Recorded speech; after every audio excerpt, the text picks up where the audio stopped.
Please welcome Prime Minister. Your Excellencies, Honorable Deputy Director of the Thammasat, and of course our special guest from Foreign Affairs, which happened to be acquainted a long time ago with her, and all the students and ladies and gentlemen. It is 60 years. When we talk about 60 years, I guess that if we imagine a human face, it is starting to show some sign of an old age, whereas a lot of youngs may be worried about your pimples in your faces. I think the age of 60 is where we started to worry about our wrinkles. As a 60 years of a relationship between Nepal and Thailand, it is tomorrow, to be exact, when they have some diplomat kind of a signature and exchange of establishing the relationship between these two, used to be kingdoms, and at the moment it's become two countries. It was on the 30th November exactly, to be exactly, in 1958, when they have a treaty between these two countries.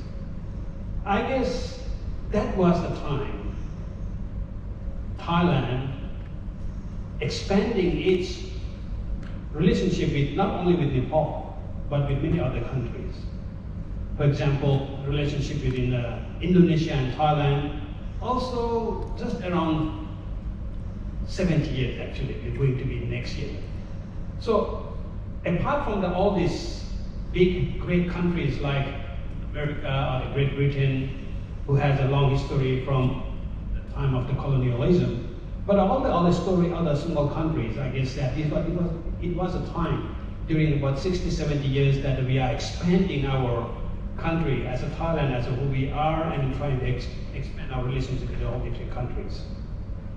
And why Nepal? Compare with the capacity what you got in Thailand. Thailand is a developed, maybe we can call this now the nearly in the first world already. It is a developed country. Whereas Nepal used to be the underdeveloped country, now it's becoming a little bit better now developing country. So why as a Thailand we have to go and have a contact with all these different countries? I guess we are trying to realize basically what human all about. It was once in a while, I guess, that we are trying to divide each other by the nation, by the religion, by the boundaries and all these countries. But in fact, as a human, we are all the same. And as a human, we can live alone. We are the weakest of all creatures in this world. Humans are the weakest creatures in the world. Imagine, if it's a puppy, if it's a kitten, at the birth, those small puppies or kittens able to crawl around and find where's the mother's milk to suck in. But as a human, mother gave us birth. Are we able to look after ourselves? I guess if we have that kind of memory, we even don't know that how to suckle our nipples from our mother's nipple to get the nutrition to survive. When I asked a lot of women, they said that sometimes it is very difficult because to introduce the first drop of milk in our mouth is so difficult. Because when we come out to this earth, we don't know how to eat, we don't know how to suck, we don't know how to drink, and we don't know what the taste look like. Sometimes we have to force to put the few drops of milk in our mouth until we feel that there's something, until we started to learn how to suck it. You see? Not like all other creatures. All other creatures, they can crawl around and try to find and survive themselves by basic instinct or their animal instinct. But as a human instinct, we are the weakest of the all. So that's why we need friends. That's why we need company. That's why we need relations. Without that, we can't survive.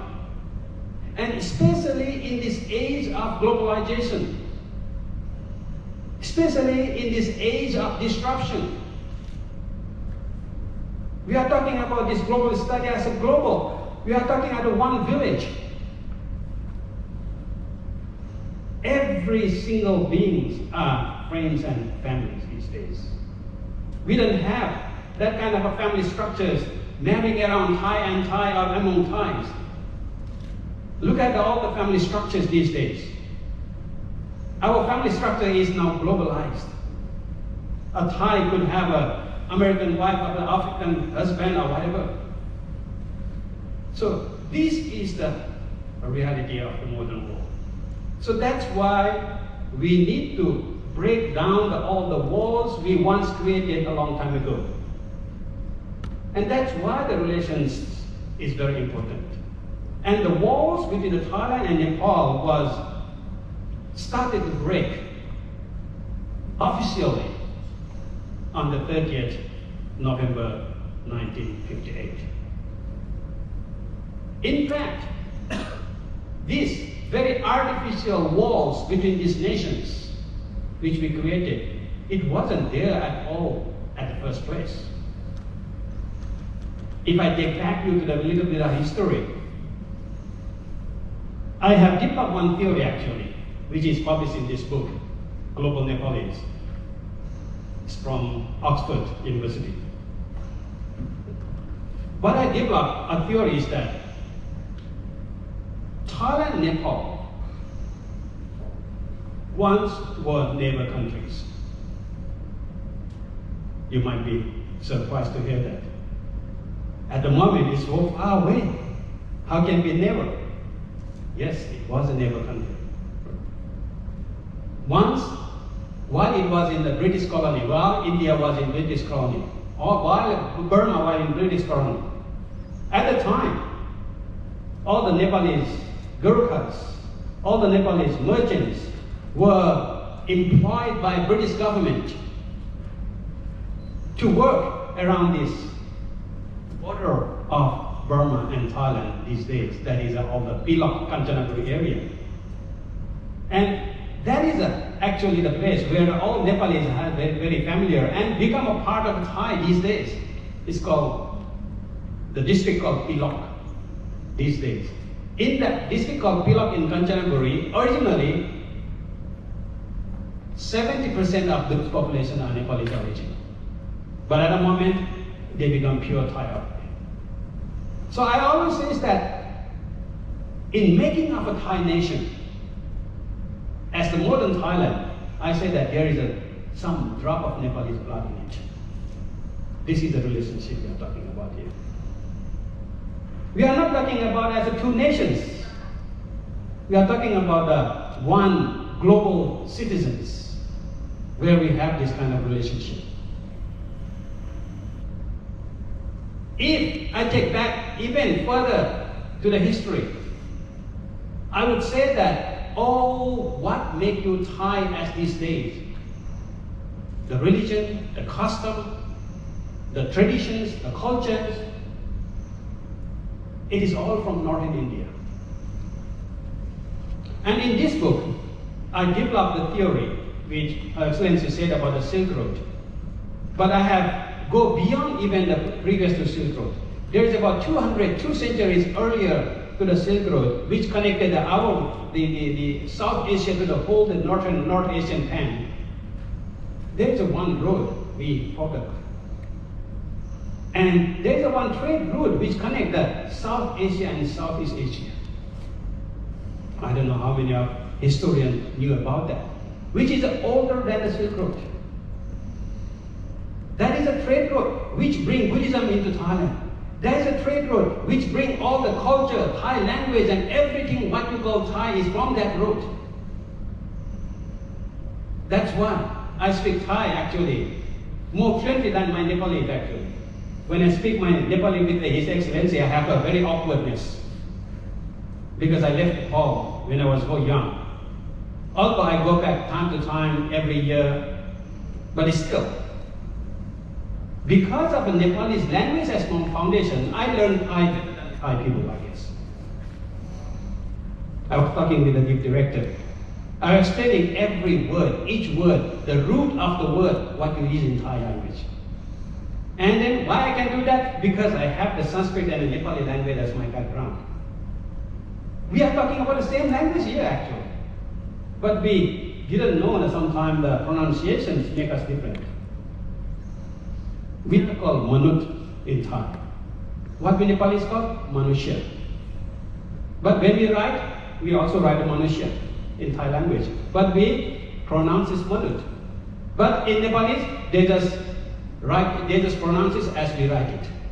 Manushya. And we call Manut.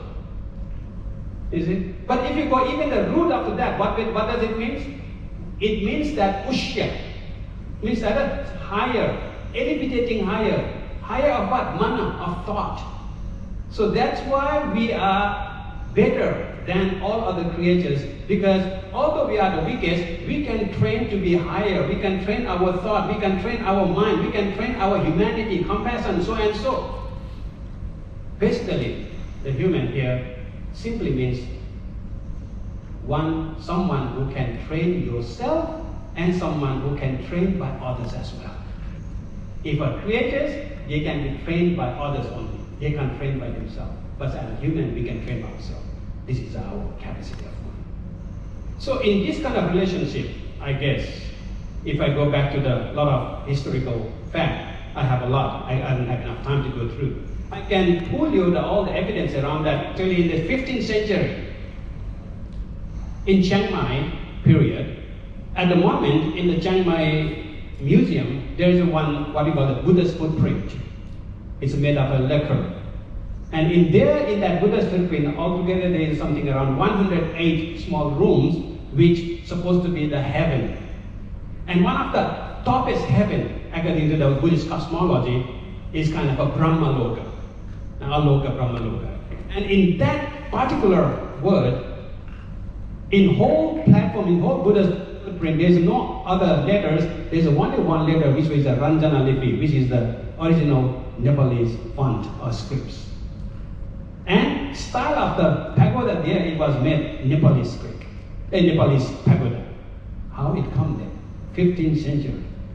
Not only that, in Ayutthaya, around 15th century as well, in Wat Ratchapurana, when they archaeologically they dug up, what they found? They found two Buddha images all the way from Nepal. So, when we talk about that, Nepal is a landlocked country. Surely, it cannot come by boat. In kings, what we call is regalia. In king's regalia, it's 5 regalia of the king. What makes you king? And one of that is that you need to have the yak's tail as something to wipe around. And where does the yak come from? Not in India. It's from Nepal. Or extended to maybe Bhutan. So the most of the yak's tails always only in Nepal. And even in Thai proverb, we say that all the women should take care of themselves just like a yak take care of their tail, like their life. You see? That is where they come from. If it's not have connection with Nepal. So if you go in step by step like that, you will see a relationship in a very different pictures. It is not only the 1960 years, you can go back even earlier period. Her Excellency already said about the different dignitaries who exchange a trip, visit between Nepal and Thailand, all the royal families, all the political leadership and all those things. Actually, I want to mention one few incident of that. Something around 1890s, actually, it is in the 1890s. Someone who visited Nepal at the first time is one prince called Prince Pisadana. As it's a British colony. went to Nepal at the time. It was only Lumpini was just started, they just found it. The British and German, I don't know which one to be credit, these two countries competing, they're competing for their credit to found the Lumpini. And then at that time, the Prince Pristang, who is the relative of the King Ramada V, was in Sri Lanka, learned about that, walked all the way from Sri Lanka, or traveled all the way from Sri Lanka and went to Nepal. Not only that, after that, nearly about 80 years ago, entire politics was in turmoil. And there's one general, one military, who got a problem with the Thai politics at the time. And he ran away from Thailand, Thai politics, to seek refuge in Nepal. You see, why Nepal? I don't know. It's so far away. But it must be very dangerous at that time. It must be, his life will be in the risk. So he traveled all the way through the mountains after mountains and then hide away safely in Nepal. So this is kind of a exchange we had it before the diplomatic sort of connections. Forget about Buddhism. If I talk about Buddhism in Thailand and Buddhism in Nepal, I can go another 2 hours. So apart from that, I want to give you some facts here. In Thailand, we are very famous and we are very proud to be one of the land where we develop different variety of rice, very good quality of rice. Have you ever heard that one of the kind of rice was developed by the late Majesty King Bhumibol? He researched and he learned, he studied through the Nepalese rice. Nepalese rice called basmati. Because I was involved at that time, because the king asked that, can you bring some Nepalese rice for His Majesty King to study? So through the embassy, we brought it, a few sacks of a very good quality of Nepalese rice. And the late Majesty developed that particular rice and have a new very good quality of rice in Thailand. If we talk about, it is not only the kind of idea we are always talking about, the diplomat in terms of a very G2G relationship, but I'm talking about P2P relationship. G2G is just come and make it kind of decorate here and there. But the root relationship is a human. And a human, as a human, you have many Thais who married with Nepalese. Both, maybe boys or women or men, you have many actually. And as I said, Nepalese become a part of a building of a Thai nation itself. These days, we have a Thai military who is a Nepalese origin. We have a Thai actress who is a Nepalese origin. I don't know, look at the faces, maybe somebody wouldn't know. I think she stopped doing the actress called Phiêu Phao. The one is the acting, she's a comedian. And she is a Nepalese origin. Her parents is Nepalese origin. But she is Thai, of course. So you have in many sectors here in Thailand now. If you talk about the one of the prestigious person in Thailand, who is one of the richest in the list of the rich. Once he was in the top 10 richest of Thai. Krishna Siva, I think his name is Krishna Siva Krishna Kun, the Steel Thai, or the owner of the Steel Thai. Again, he's a Thai, graduated from Harvard, and he owned a lot of the Thai property business in Thailand. He's from Nepalese origin. So if we look at that, you will see that there is no Nepal, there is no Thailand. We are one in different cases. So Nepal, as he presented, is a unique country, the land of the Buddha, where Buddha was born, and where in Thailand we are influenced by his teaching, what we call Buddhism. It was once, in 1995, I think, when the late Supreme Patriarch of Thailand, Somdet Pranyana Sangwa, when he visited Nepal, in the official reception ceremony, which was hosted by the Raja Purohit, which was by the Nepalese king's priest, because they regarded His Holiness as a royal priest of Thailand. So they gave a natural sort of a diplomat sort of a welcome hosting. And at that time, I still remember His Holiness said it, because I was the interpreter at the time. He said that Thailand owe a lot to Nepal. He said that Thailand, as we see these days, the development of Thailand is solely from the Buddhism. The Thai culture, the Thainess, the Thai development, or what we call is ethics, religion, belief, it's all is influenced by the Nepalese prince Siddhartha, who became a Buddha. And that's how Thailand is developed.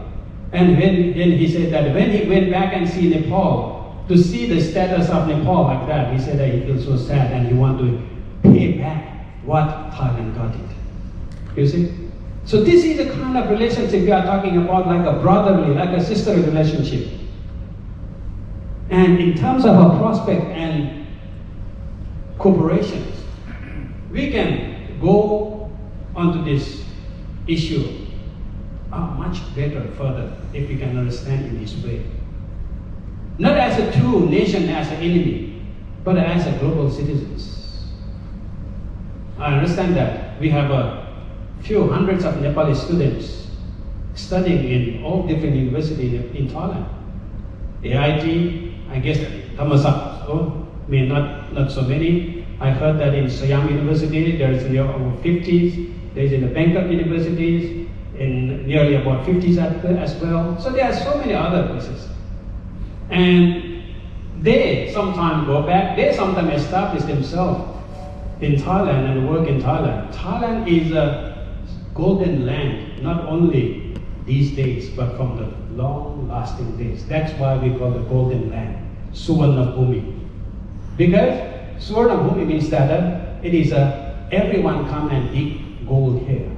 Because this is a fertile of all this, when talking about the South Asia and all East Asia, this Southeast Asia is the most fertile part of land. So that's why from China they come and trade and do the trading here. From India they come and trading here. From Persia they all the way come and do the trade here. From Nepal they come all the way to trade here.